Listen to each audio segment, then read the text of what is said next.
Hey,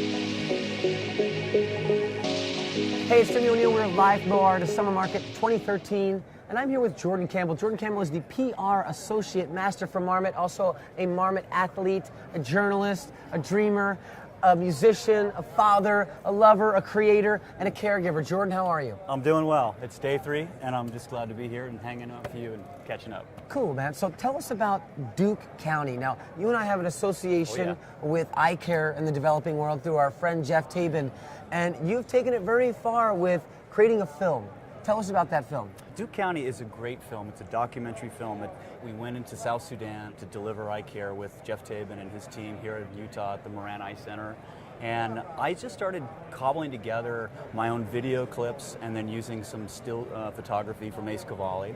And we just kind of looked at all of it and said, there's a film here. There's a story to tell about going into South Sudan and delivering eye care into the world's newest country. So that's how it got started, and from there it just kind of evolved. I met a guy named Michael Herbener, who's a classic, team member, outdoor retailer, and he did all the editing for the film, and so together we kind of made a great team, and we have a 37-minute documentary film, which world premiered in Telluride. And from that point on, we won 2 awards, and I've submitted it to several other festivals, and it's taken off. And sky's the limit. We're really happy about it, and to get the word out about eye care in the developing world.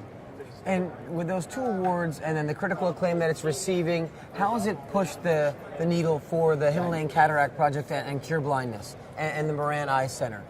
Well, it's a great story about those 2 organizations, and Jeff Tabin and Alan and Julie Crandall, who are with Moran Eye Center. And it's about those kind of global stewards coming in and delivering eye care. But it's also with John Dow and the John Dow Foundation. And tell us about John Dow. Okay. He has a very compelling story. Yeah, he's amazing. He's one of the original Lost Boys of Sudan. He's 6'8". He's basically the guy that started the Duke Lost Boys Clinic after 10 years or maybe 15 years of running through the Sudan from because of the war between the North and South Sudanese war. And so he built a clinic in the middle of Duke County.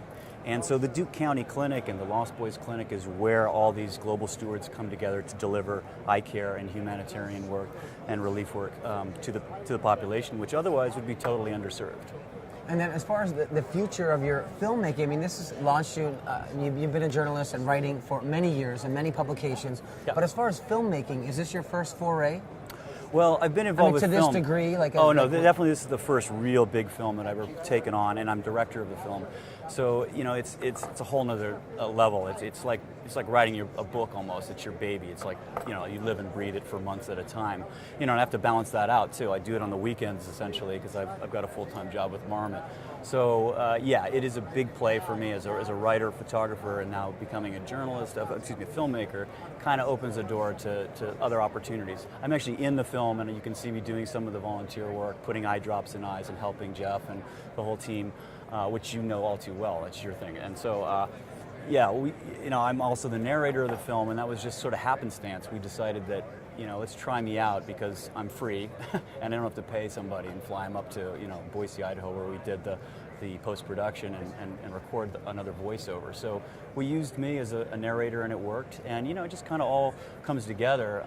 And I wrote the script in that sense. I think it's fantastic. So, I mean, and as a character, because you were there in it, and it's your story and it's your voice, it gives it, I believe, much more impact. So I would like to see you pick another area of the world and another organization perhaps. Absolutely. And create another film, because there's a lot of potential. You're a great storyteller. Yeah, thanks for that. And I kind of see the whole initiative too is it's about philanthropy, it's about global stewardship, and as a Marmot ambassador athlete, a guy who's climbed a lot in his life, but is kind of turning his attention now towards philanthropy or doing global stewardship. That is sort of what I want to do. I want to take that to the next level. I'd like to do the 7 summits of global stewardship, maybe hit people marginalized in war-torn areas, or doing water and well digging, and providing these resources for these individuals in the developing world. And how about local stewardship, as far as local caregiving and local volunteerism and the importance of that? I mean, was that a bridge for you to going global, essentially? Well, I will admit I haven't really been able to find that sort of local organization in my area. We're both in the Boulder, Denver area, so that's definitely on my radar. I'd love to run a soup kitchen with you, maybe we'll do something in Boulder. Hey, we're going to be opening up a soup kitchen soon. It's going to be delicious soup. It's going to be free. I want you to come and see Jordan and I. We're going to be sponsored by Marmot and all the other companies here. Yeah. I think because I've done so much international travel through mountaineering expeditions to Nepal, Tibet, India, you see a lot of people who are they don't have a lot in life. And I want to be that person that kind of, let's find a way to really circle back and do something. And not, it doesn't have to even be tied to climbing or mountaineering or adventure, just brass tacks philanthropy, brass tacks delivering some kind of stewardship. Tied to care. And connecting people. So as far as an individual who might be out there watching this, and I said, here's Jordan Campbell. Here's a guy who's doing an excellent job as a Marmot ambassador. He's got this great job as well. But yet he also is able to carve the time out to do these trips and to give back and to become a journalist and to become a filmmaker. What would be your advice for an individual who's like, I want that life? How do you go about creating that life? What are the choices that I have to make to direct myself to that type of excellence and meaning? I think for anybody who's just passionate about their climbing, their skiing, their mountain, their outdoor life, and being in this industry, and they want to take it to the next level, I really encourage it, first of all, because I think there's so much more than just being a good climber and being a good skier. You got to decide really what it is you want to chase, because there's so many great ways to give back out there in the world. And no wavering. We're in for the long haul. We're doing this. Look for Jordan and I. We're going to be having a soup kitchen on the Colorado Front Range soon. Jordan Campbell, thank you very much for being with us here. This is Timmy O'Neill and Jordan Campbell signing off live from OR.